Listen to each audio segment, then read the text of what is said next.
Hey guys, welcome to the Titanium Vault. I'm your host, RJ Bates III, and today I'm sitting down with my new friend, Souad. How are you doing? I'm good. How are you? I'm doing good. I'm excited. We're about to spend some time together at Wholesaling Live down in San Antonio with the boys from HBHS.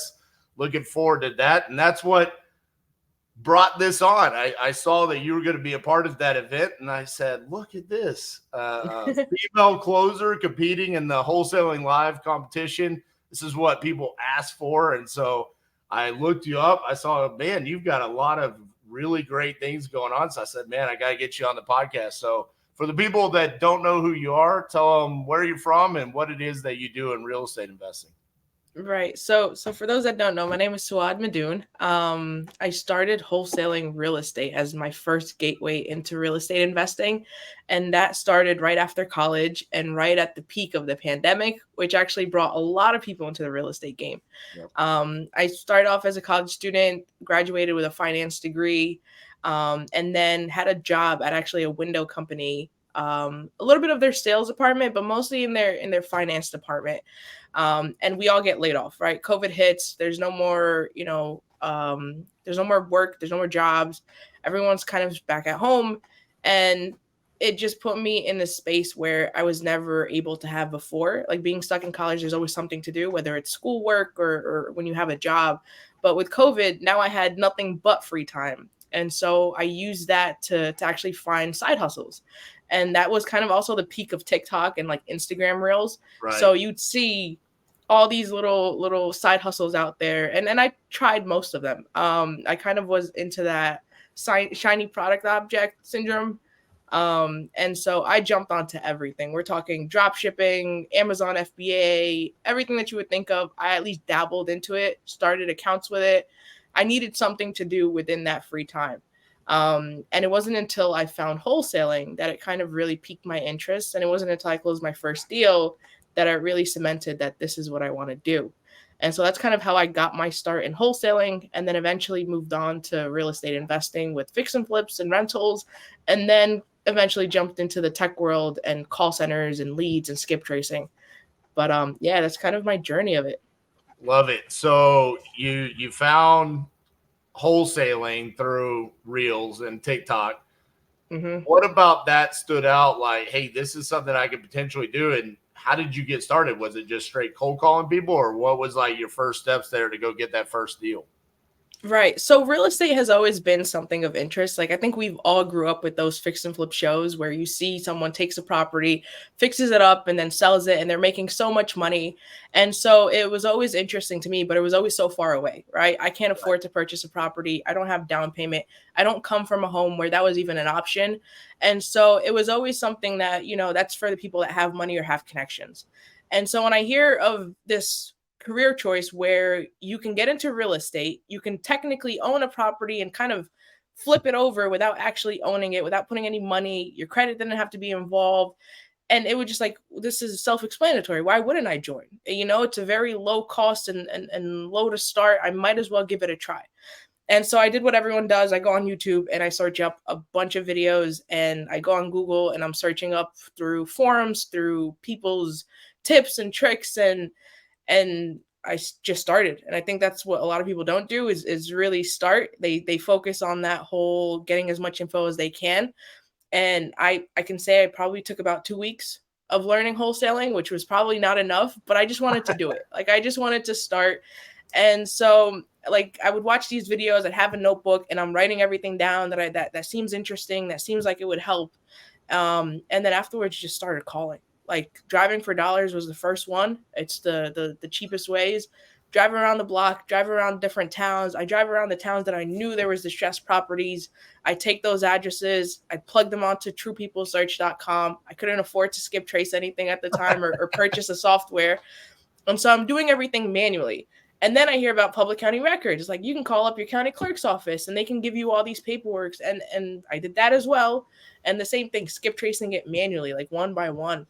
And at the time, public county records didn't give it to us as a full address. They gave it to us as a block and lot number. So I had to manually go and figure out what the address was of that property and then connect it with the actual homeowner's name and then get the phone number for free and then hopefully it works. Hopefully it's a correct phone number. And then I'd make the calls and just get yelled at, get cursed at, get screamed Right. at. And that's really how it started.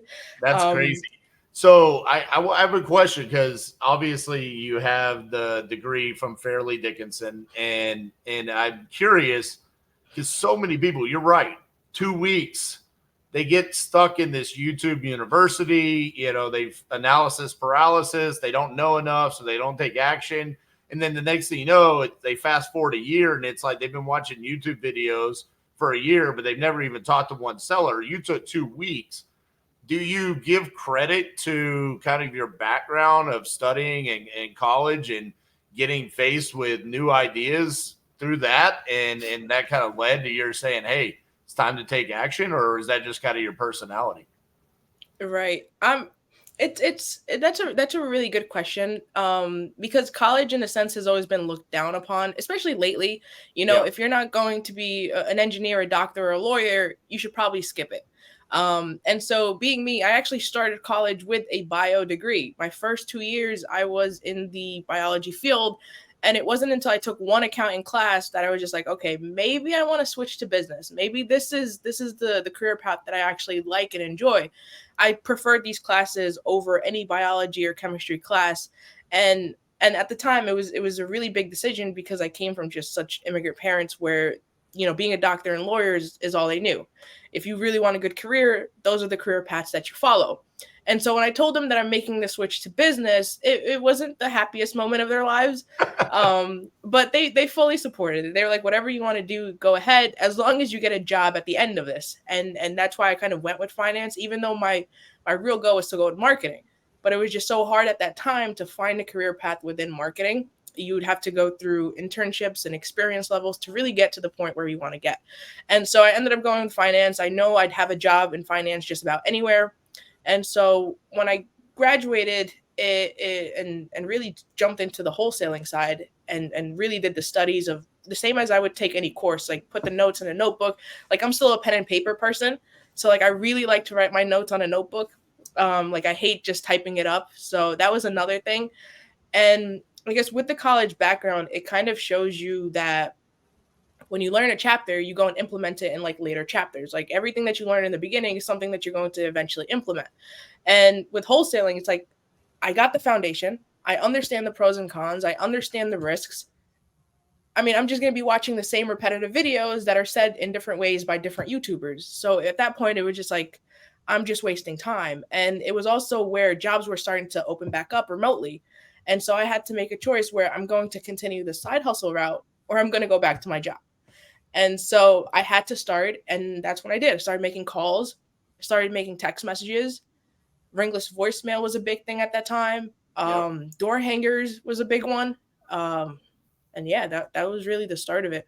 So you're just taking that action out there. I love that. Let's talk about that first deal. You said you got it from Driving for Dollars. So Mm-hmm. I spent $65,000 to learn how to get deals off the MLS. Okay, that was Wow. my education. But so everyone loves to talk about acquisitions because it's the sexy side of things. But then you got a property under contract, you have to dispo it, right? How did you dispo that first deal? Because what I got told is Craigslist. Craigslist isn't really as much of a thing nowadays, or at least in 2020, it probably wasn't either. How did you dispo that first deal? Surprisingly, it was Facebook investor groups. Those were my biggest thing. I hadn't jumped into Craigslist at that point. Like Craigslist, when I first remembered, it was like this free platform that you can post everything on. Right. The last time I hopped on Craigslist, it's like you have to pay now to post on it. Yeah. And I was just like, okay, I'm not doing that. I'm not going to pay to post it. I might as well just go on Facebook. And so that's kind of how my dispo went, just posting it on every Facebook group I could find. Facebook Marketplace, I even posted it on there. I was posting it everywhere that I could. I was commenting on other people's posts about my deal. Like I was just blasting it. And I guess I can say I got lucky with my first deal where it just happened to be a really good deal. And it's kind of one of my biggest regrets where it's like, I wish I would have purchased it. But at the time, that really wasn't my mindset. But it was just ultimately a great deal in a great area. And when it was posted out there, it brought so many investors and so many connections that truly did help me speed along the process for other deals. That's hilarious. Yeah, I go back. I go back and comp some of the first deals I ever wholesaled. The first one I did off the MLS, sold it on Craigslist, sold it for 97,000. Needed a cosmetic rehab, maybe 30,000 in rehab. Okay, so 130 all in. It's worth 450 now. Wow. But that's the kind of appreciation we've had here in Texas, right? But same thing. Right. I look back at it with so much regret, but not really, because No, without that yeah. $7,000 assignment, we wouldn't have trusted what we've done since then. So let's talk about. So you do that first deal, right? And you've done the Facebook group. Now, how does your journey go from that to eventually saying, hey, I'm going to start buying some of these, I'm going to own rentals? How does that transpire? Because let's be honest, you're in New Jersey. That's one of the more difficult markets in the United States. So how did this kind of, I guess, gain Yeah. so much momentum? Yeah, it was crazy. Honestly, when I look back into it and thinking about my first year and how things went along, like I love to say it was a little bit of luck, but it was also, working every single day. Like you really quit that 9 to 5 and it becomes a 5 a.m. to 9 p.m. instead. Yeah. Like it becomes morning and night. That's all you think about. That's all you want to do. And when you get that first deal, you're kind of at a high. You're like at the highest point. You have proof of concept. It's like I just made $16,000 within a month of work. That's the most money I've ever had in terms of really doing anything. It would have took months to get that as a regular 9 to 5 job. So when I saw that, it was like, imagine if I can do just one a month. And that was the goal. It was just like if I can get just one a month, I'll be secure for the rest of my life. That's all I need. And so that's kind of how it started. It was just that motivation in yourself where it's just like, this is really what you want to do. You don't want to go back to that desk job. You don't want to go back to college and get your master's. You want to do this for a very long time. And so when I got that first deal, I think a lot of people's mistakes is they spend it all, right? $16,000, you go splurge on yourself a little bit. And I'm not going to lie, I did. I paid off some debts and I know I had to have a great time. But I also took a big portion of that and reinvested it in the business. That's where I learned about softwares. I learned about automating the process. I've learned about sending automated SMS and automated emails and just making this as perfect as I can. And, I took a lot of that business background as well and tried to implement it in different strategies. And that was the start of it. And then also being a realtor, like around that same time, I decided to let me get my real estate license truly just for that MLS access. And also for the best of both worlds. If I couldn't wholesale the deal, I can put it on the market and potentially get the market value. So now I had two kind of exit points for any deal. And it put me in a great position with the homeowner. And then I guess realtors in certain situations can be seen as like a high of, how would you call it? They have a really good Influence on this. yeah, so along those lines. Factor. Yeah. It's and then some other times, a realtor is thought about as the worst person in the real estate industry. And so you're kind of in like two different points, but the basis of it for getting my realtor license was truly just for that MLS access and having those connections. And being a realtor does open doors for you. There's a lot of realtors in this world and we love to talk. We love to communicate. We love to network. We're always at open houses.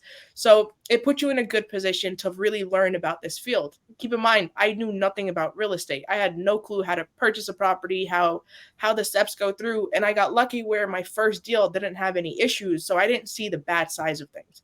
Right. I didn't see what happens when the title comes back unclean or when the homeowner is hesitant and decides to call back, or the buyer, tricks you, or like I didn't go through all that throughout my first deal. And I thought this was just easy. You can do this in your sleep. Like that's it. I just called up somebody and they said, yeah, I'm interested. They agreed to my price. As soon as I said it, I'm good. I'm set. And then it came second deal and it was like, okay, this is not as easy as the first one. Third deal is, and then you start going through the mistakes, which is another one where you say the wrong thing and you potentially ruin the deal or you do something and it completely messes up the deal, or it's just a lot that goes into wholesaling that a lot of people don't talk about. But I think that's kind of a trial and error. Like I've lost out on so many deals my first year because I didn't fully understand it. I really didn't know. Like for me, it was when they brought back their attorney in Jersey, parts of Jersey will always bring their attorney. As soon as Right. it passes a certain price threshold, their attorney is in the process. And with me, attorneys would scare me. It's like I'm doing the wrong thing. Like as soon as I hear they're bringing their attorney, it's like, okay, I might have to skip on this deal, or I might have to refer it to somebody else because I don't think I can handle it. And it wasn't until later on where I realized an attorney doesn't mean anything. Attorney is just another person that's going to read the contract and give you their little pointers of what they want changed. But other than that, the deal is going to go through. It shouldn't scare you. But I think that was it. It was trial and error that really steamrolled this process, and really just persistence and calling, and eventually getting virtual assistants, and eventually automating that acquisition process and putting myself out of just calling and texting, and put myself into looking at other strategies and just focusing on the people that were actually interested. Love it. So, do you do all of your deals in New Jersey, or are you doing them in other markets as well? Mostly just Jersey. We have done deals in other states, but it just happens that the homeowner lives in Jersey and owns a property in a different state. Like we've Okay. done deals in Ohio, Texas, Florida that I can name on the top of my head, but I've never purchased like a list or something in those states to call. Okay, so I want to ask you because we do nationwide, and we're currently doing a couple deals in Jersey and New York, and both of those are quote unquote attorney states. And you bring that up, and I want to talk about this because I personally feel like that is it's borderline like deal killer status. I mean, when there's multiple attorneys involved, how are you navigating that now? Where, yes, you're right. Sometimes it is just simply changing some language in the assignment or the contract. But man, they, it does really feel like it's the worst version of like sometimes realtors can be deal killers, but attorneys, it's like it Definitely. feels like they almost are trying to kill the deal. I mean, is that something that you experience on a regular basis?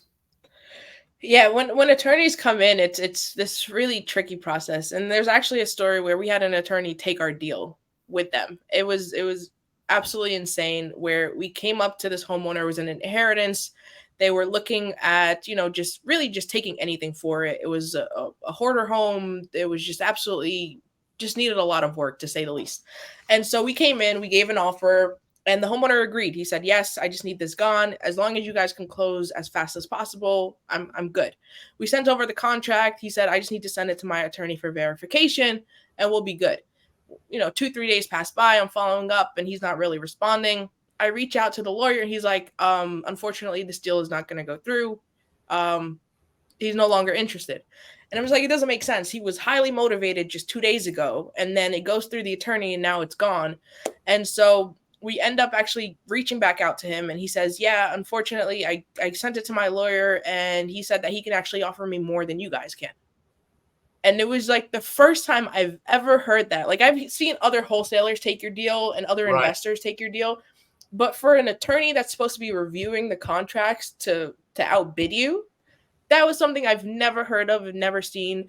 And at the time I was like, let me bring up my attorney and try to figure out what's going on. And it was just like, you know what, this is just going to be a long process of back and forth.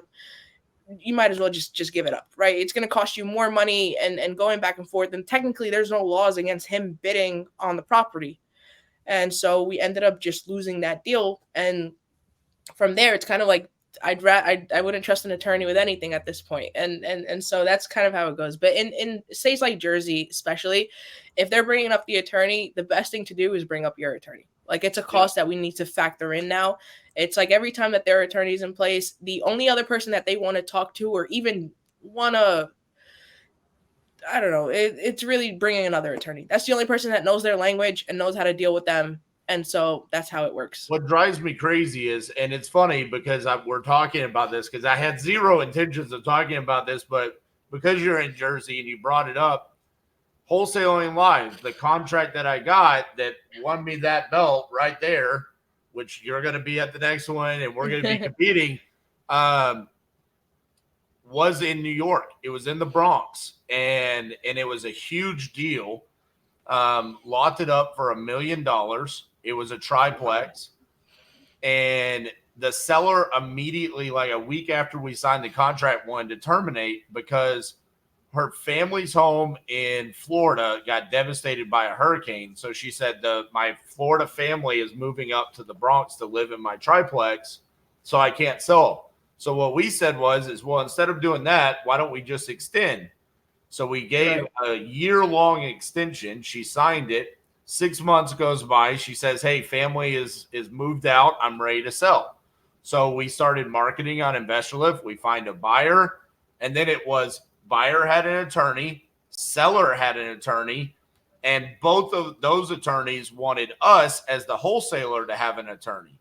So there was 3 attorneys involved, okay? It got down to the point, and I don't have proof of this yet, but I am positive that one of those attorneys, either the buyer or the seller, those attorneys found a way to cut us out because we were making a 6-figure assignment. And it got down to the communication that killed the deal was the buyer's attorney would not send a Word document to the seller's attorney. He would only send a PDF, and that attorney would not redline a PDF. He wanted to edit a Word document, and that is what killed the deal. It could not be overcome. And when I say it could not be overcome, I am a problem solver, especially over $100,000, and it could not be overcome. And it killed the deal. And I'm pretty sure it was because they wanted to essentially kick us out of the deal so everyone else could still do it, and they made their money. And that's it. I will never forget that deal for as long as I live. And it breaks my heart to even talk about it.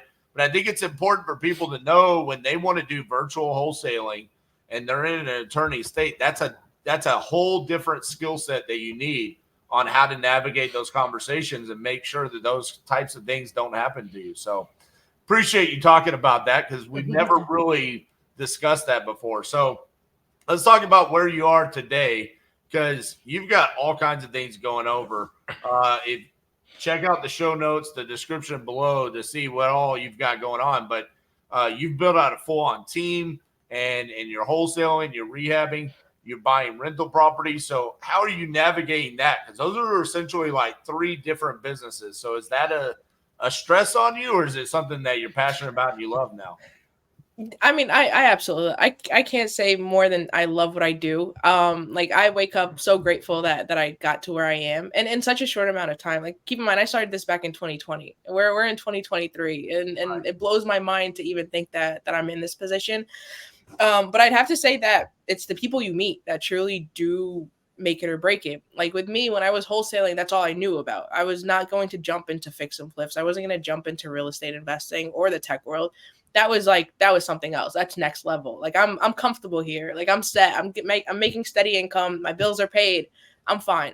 And it wasn't until I went to my first real estate event, and there's a speaker on the on the event, and he's talking about loans and developing and all his rentals, and it was crazy because he ended it with giving his email out to everyone for any questions. And when I'm going through that email, saving it on my phone, it's like, I've already spoken to this guy. I've tried to sell him deals before and it just hasn't worked. And I kind of use that to pitch my way to kind of have a conversation. And so that's kind of how it started. It was Mario Camino. We ended up talking about the deal that didn't work when I sent it to him via email, and how we kept going back and forth about prices, and I ended up selling it to somebody else. And he calls me into his office the next day. He's like, hey, I'd love to have a chat with you. Maybe we can work together in some sort of way or form. And I was like, of course, this person knows more about the industry than I do. Well-known names, been here for 25 years, owns multiple rentals. And I was like, of course, I'm not going to miss this opportunity. I go meet him at his office. We're talking about how wholesaling is working. He's only fix and flipping rentals, never really jumped into wholesaling, doesn't care much about it. But he's like, I'm trying to implement it into our business. And so I was like, I know wholesaling and I don't know fix and flips and rentals. So it's kind of like, if you teach me this, I'll teach you this, or kind of like show you the way of this. Right. And that's kind of how it worked out. So because of his knowledge of everything, and learning the rental game, and learning the fix and flip game, and he already had contractors and attorneys and everything already set up. So it came for just me finding a good deal. If I wanted it, he'll help me, lock it up, help me fix it, help me rent it. And if it wasn't a good deal, we'll wholesale it together. And that's kind of how the business started, and how I met my partner was actually at a real estate event. And it was just so random and so crazy. But that really did steamroll the entire process, because now I have someone that understands this business a lot more than I do, and can open a lot more doors than I could have by myself. Well, yeah, essentially, instead of you having to go get educated, you now automatically have the wisdom, the knowledge on your team. That expedites the process pretty quickly there. Absolutely. It's the same as if someone were to purchase some type of group with a mentor or something along those lines. I just happened to get one for free because we both needed each other at that point.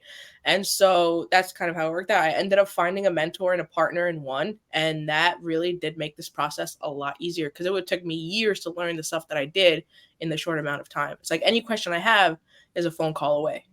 So on the flips and the rentals, is like your individual role on that essentially just acquiring the deals? Is that kind of your role in the company now? Yeah, in a big portion of it, yes. It's like, if anything you come across that seems like it's going to be a great deal, rather than wholesale out and make that 5, 10, 15, might as well keep it for yourself. And that's kind of how it started. Just acquisitions, eventually started owning my own.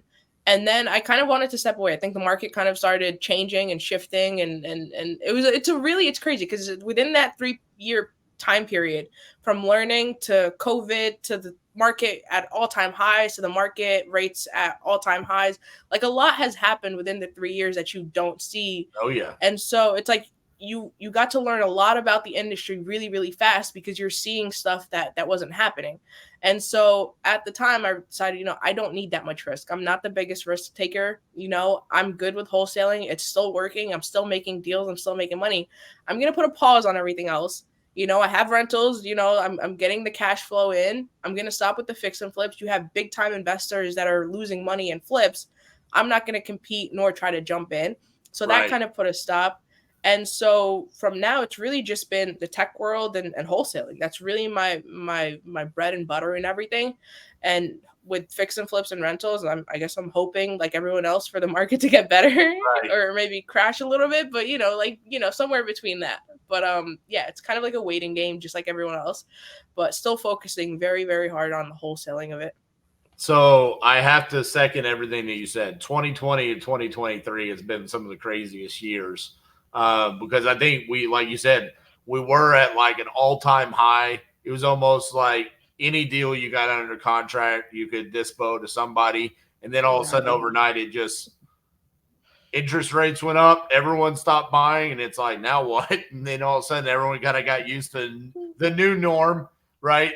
We used that term for COVID, but then in 2022 and early 2023, that became a term for like buyers. Like, hey, they're okay with the interest rates. They understand this is where we are. And we're kind of back to a new normal now. So you keep bringing up the tech side of things. So talk to me about what you got going on with that. Yeah, I mean, the tech side of things is something absolutely insane.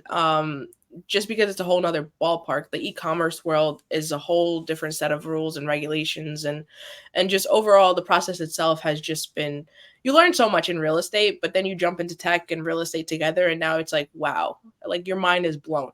But with the tech, it really started with ourselves. Like, we were purchasing so many leads to call. Like, I was doing things very old fashioned. I wasn't buying, pre-done deals or leads like that. Right. So it was really just straight up cold calling, and texting was really it. We had a couple interns that did some door knocking and door hanging. We had little door hangers that we would hang up for the pre-foreclosures and everything like that. Like, it was very old school, but it worked. So for me, it was just like, you know what? And the only new school we implemented was the automations. Like, anyone that pressed on this would get a text message automatically, and they'll get a text message for the next 3 months. Like, those were the automations that we did that kind of changed it a bit, because follow-up becomes so important. But when it came to like the leads, we were just purchasing so many, and we figured like if you buy more, the price gets cheaper, obviously. So we ended up teaming up with this company where they were offering us leads at a fraction of the price as other people. And they were also skip tracing it for us. So we were getting phone numbers with it, and it was still cheaper than any other software out there. And at first it was just like, all right, let me hide this, right? This is all for me, you know? But it Right. was just, but then it was like when they're giving you like the tiers, and it's like, well, if you buy this much, it cuts the price almost in half. And it was just like, well, what am I gonna do with a million leads in different states and all that? And then we started like sharing it, kind of like sharing the cost with folks, and we still do. But that was how Wholesale Discord kind of started. It was leads. And then we ended up doing a Discord. Everyone kind of wanted to just talk and network and that. So we started a Discord group, and that's really kind of how it all started. Ended up having 2,800 members on the Discord group of just talking about deals, talking about real estate. And we wanted to do something a little bit different where we started doing weekly live Zoom calls. So like every single week we do a Zoom call, we talk about a different topic, different chapters, and people are asking questions. And once we got into that, I was like, okay, so now we have these people, but they need resources, right? They need tools. And what was out there was great, but you know, we can always disrupt the field just a little bit. So ended up pushing the leads, pushing the skip tracing. We learned how to do that. Tech setup. A lot of people had these softwares but didn't understand how to set them up together or apply for them. And then really what kind of molded everything together was opening a call center at the end in the Philippines, where now you have virtual assistants. So for people that wanted to get into wholesaling, it's like, okay, now you have the mentoring, you have the leads, you have the skip tracing, you have tech setup, and you have a virtual assistant to do all the calls for you. Right. So that's kind of how it started, and it's been absolutely amazing. We've done it for about 6 months now, and it's crazy. I think it's crazy when you see people actually closing deals. Like it still blows my mind. And some people are doing it so automated now. Like the virtual assistant handles the entire first process, where all they have to do now is just take that contract and try to flip it. They're not like when I first started, like I was trying to build so much rapport with the homeowner, show up at their property, you know, I'll mow your grass. Like I, you know, really trying to do this little stuff Right. to keep the contract, you know, as tight as possible. But like now you're seeing that I guess state does make a big difference. Some states are a lot easier. And here in Jersey, it's like you had to do whatever you can to keep that contract closed. And so, and I'm seeing other states, and I'm seeing people that are really just dominating the field. They have a virtual assistant. They're making the calls for their leads. They're just focusing on the people that are like warm leads, hot leads. They're locking it up under contract, and then they're finding a buyer instantly. And so that's kind of how it started, and hopefully it continues to grow. And that's the tech world. Yeah, it's pretty crazy. 2,800 members already in just 6 months. I mean, that's a pretty large number of members. And you bring up the how cool it is to see people closing deals. And sometimes I think we underestimate the impact of just talking about what we're doing, right? The difference that it made for our lives. I mean, you were essentially a college graduate that couldn't get a job because of COVID, and then you found wholesaling, and now it's like this is your career. You love what you do, and the power of putting it out there through YouTube. If people showed you essentially how to do this, and I got a message the other day. Someone said, "Hey man, thank you so much for doing that podcast. I went and I purchased the same leads that you're purchasing. I used the exact same process that you did, and on my first contract, I already made $15,000, and I have 4 more properties to dispo just from that one podcast." So I took that and I put it on my Instagram story, and immediately, like 10 minutes later, another guy says, "I watched that same video, man, and I've already made $50,000." I'm Wow. like, whoa, what? You know, and it's so funny because sometimes we don't want to necessarily do a podcast like this because we're busy or whatever. But then it's like, dude, no, we're changing people's lives. I mean, you talked about $17,000 was more money than you ever had. Same thing. I remember when we closed a $27,000 deal Mhm. in 2014, it was like, I'm the richest person I think I know. No one else has $27,000. You know, I mean, it's crazy. So with with Wholesale Discord, is that something that anybody can join, or what is kind of the process there of joining that community? Yeah, so wholesale Discord is all of the stuff at once. So if you go on the site, it's a one-stop shop. There's separated by the actual Discord group that you can join. And then if you want like the weekly Zoom calls, that's a different thing. And then you have the skip tracing that's separate. You know, you upload your list, you get it back. The leads as well. You pick the area, the criteria, any specific instructions, you get your leads instantly. Same thing with the virtual assistant. You choose your VA, they get on the phone, start calling your leads, and then we kind of took it up a notch where all our VAs are trained to run comps. So they'll even give you a suggested offer, suggested wholesale price, and a suggested rehab based on what they had within that conversation. So now you're getting someone that does your homework instantly. So they're calling your leads, they're sending you who's interested, but they're also giving you comparables of a suggested offer with how they calculated it. So cutting your wholesale fee, cutting your rehab, and they're using that 70% rule. And then again, of course, you'd have to double check just because we're just running on numbers that we find, data that we find online. But you're getting all that done for you. Your job is to just verify, call back the homeowner, and give them that offer. And I mean, we say it so easy, but that's really the hardest part, getting them to accept that offer. Right. But then as soon as they say yes, you send over that contract, and there you go. You're starting your first deal. But yeah, everything is separated. Everything has its own little world and its own back end system, and that's how it is. I love it. So I just had a 6-year anniversary of the podcast. And what I did for the 6-year anniversary is I went back, and there were certain interviews that I had that I knew I wanted to showcase little clips. And as I was doing it, I remembered when I started the podcast, I was super nervous. So I kind of scripted it out. And one of my questions I would ask is where do you want to be in 5 years? And it was super cool because I got to hear people's answers from 5 or 6 years ago. And now I got to see. So one of them was Max Maxwell. He said he wanted to be running a $5 million a year wholesaling business. Now he's like living in Dubai, and I don't even think he cares about wholesaling anymore. He's making more money than he needs. Another one was Cody Sanchez, who is just a rock star, and she's far exceeded her goals that she had for herself. So with you being 24, you've got your wholesaling business. You've already done flips and rentals. You've talked about that. You've, with wisdom, paused what you're doing there, but now you've got Wholesale Discord. So my question to you is, Miss 24-year-old CEO, where do you want to be when you're 30 in your journey?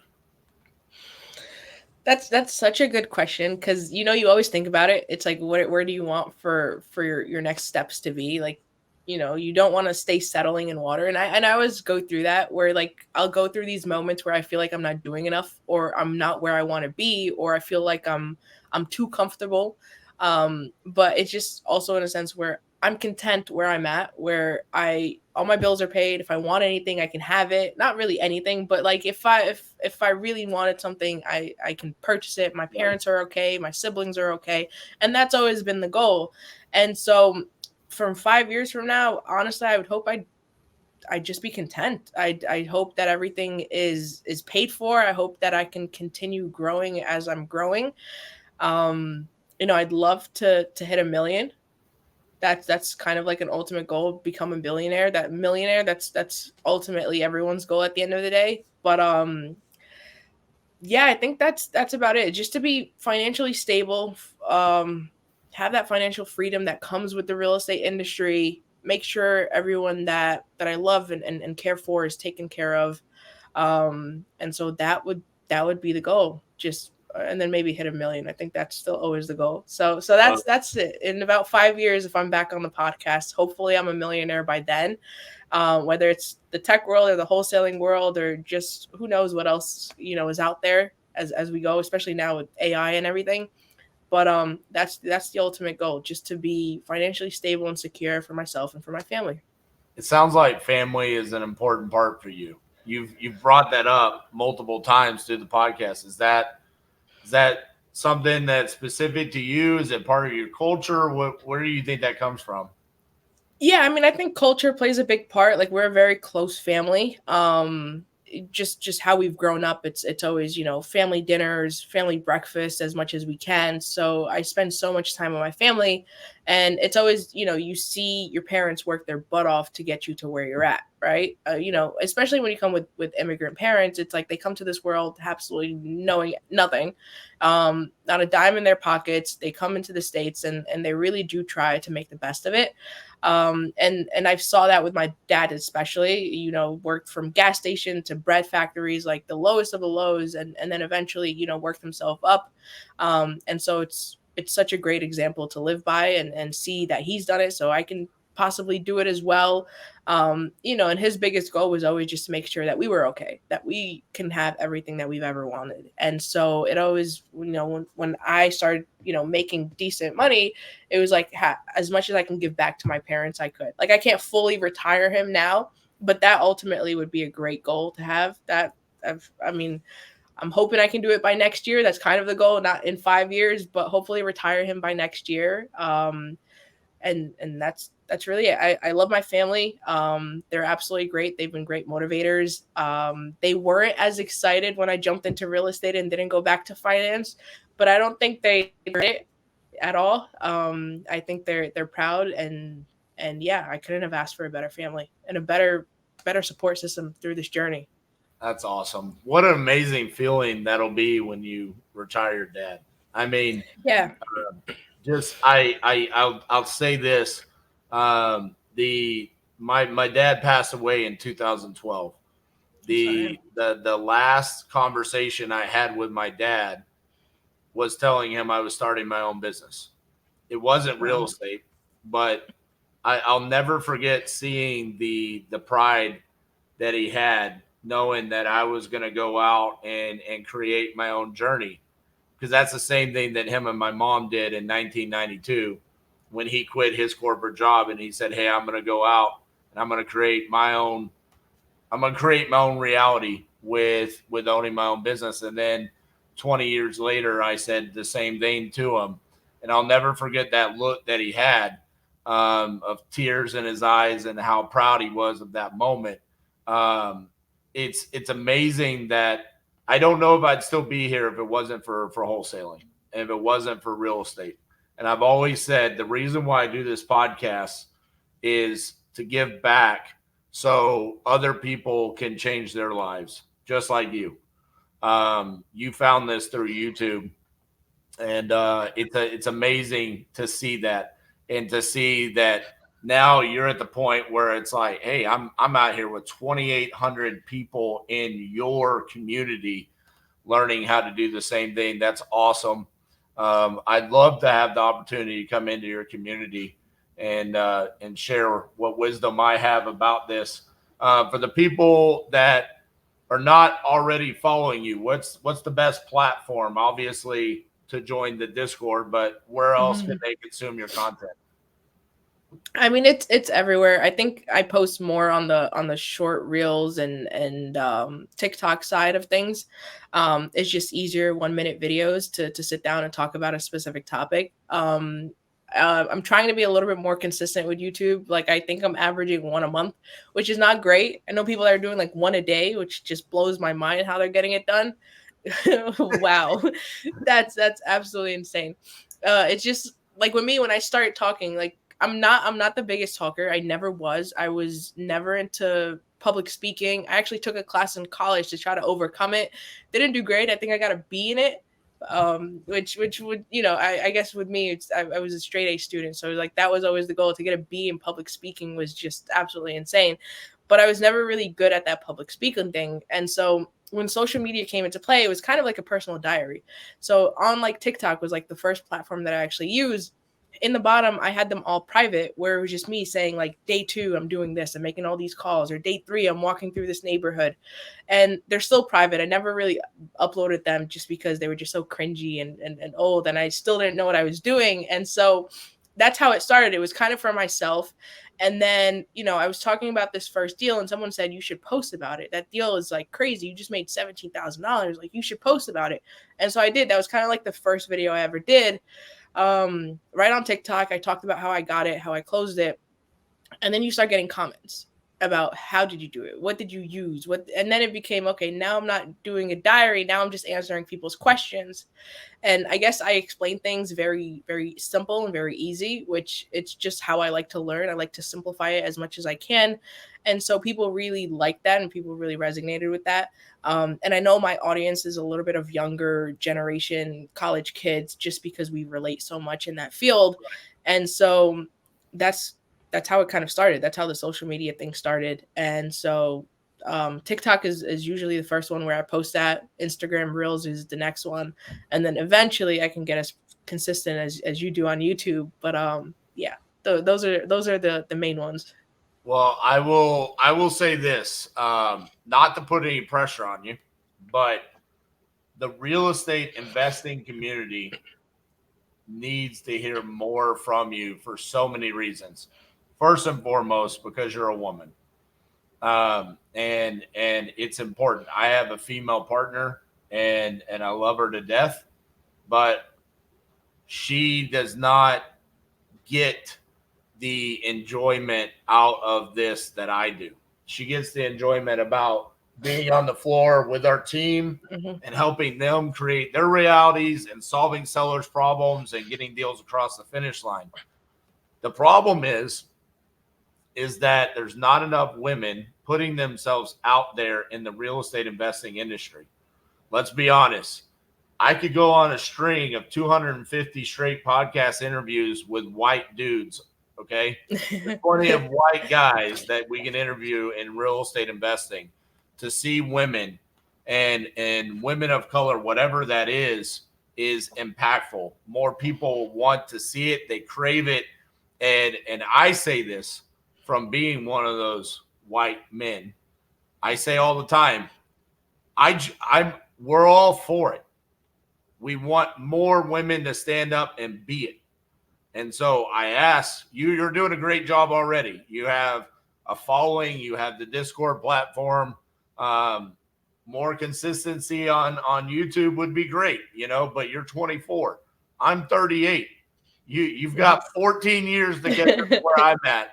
And I'm sure you'll get there, but it's important to hear this. And if you're another woman that you're listening to this right now, and it doesn't matter where you are in your journey, document the journey, even if you don't know what the hell you're doing, so we can watch you go from you don't know what the hell you're doing to when you know what the hell you're doing. It doesn't have to be perfect. Some of my most watched videos are literally a static image of the podcast guest. There was no camera. I have a video with me and Todd Fleming where it gets watched probably 100, 150 times a day, and there's no video. It's just us talking. It's okay if it's not perfect.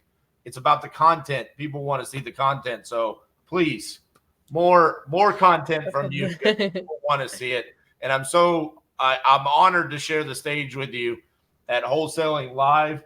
For those of you that don't know, Wholesaling Live, September 15th, 16th, 2023. Join us in San Antonio. You can go to wholesalinglive.io. Join us there. Thank you so much for taking the time to come on here, share your journey. I'm looking forward to see where you go in the future and where you are in 6 years from now. I think you're going to far exceed your goals. So thank you for coming on today. I appreciate it. Thank you so much for the invite. It's actually my first podcast, so it was just a great first time for sure. Yeah. No way. First podcast. Yeah, at the Titanium Vault. That's insane. But dude, I really do appreciate it. You were a pro. First podcast. I couldn't tell. There's definitely been times I could tell. You did great. All right, guys. Remember, if you enjoyed today's episode, which of course you did, leave us a 5-star review. If you didn't, remember, my good friend Steve Trang openly accepts 3-star reviews. So just go over to Real Estate Disruptors, leave him a 3-star review, let him know RJ sent you. Otherwise, leave us a 5-star review. All right, guys, we'll see y'all next week. See you guys.